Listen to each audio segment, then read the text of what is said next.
গত ভিডিওতে আমরা বলেছিলাম যে মেডিক্লেম দরকার আছে, কেন দরকার আছে সেটা নিয়ে একটু কথা বলতে চাইছি।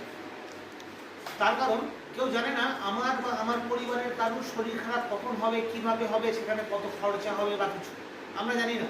কিন্তু ডাক্তার, হসপিটাল বা প্রাইভেট নার্সিং হোম বা ওষুধের দোকানদার বা আমার প্যাথ ল্যাব কেউ আমাকে বিনা পয়সায় কোনো সার্ভিস প্রোভাইড করবে না। অতএব সেখানে আমাকে পেমেন্টটা করতে হবে, আমার কাছে থাক অথবা না থাক। সেটার জন্য কি করতে হবে? হয় আমাকে আমার পুঁজি ভাঙতে হবে, আমার যেখানে যা ছোটো ছোটো সেভিংস আছে সেগুলোকে ভেঙে ফেলতে হবে, অথবা আমাকে হাই ইন্টারেস্টের লোন নিতে হবে, তারপরে সেগুলোকে আবার পেও করতে হবে। অতএব আমি ঋণের জ্বালায় জর্জরিত হয়ে যাব, অথবা আমি এতদিন ধরে সঞ্চয় যেটা করেছি ভবিষ্যতের জন্য সেটা ডাইলিউট হয়ে যাবে। এগুলো থেকে বাঁচার জন্য আমাদের মেডিক্লেম দরকার আছে। আরও একটা কারণ আছে মেডিক্লেমের।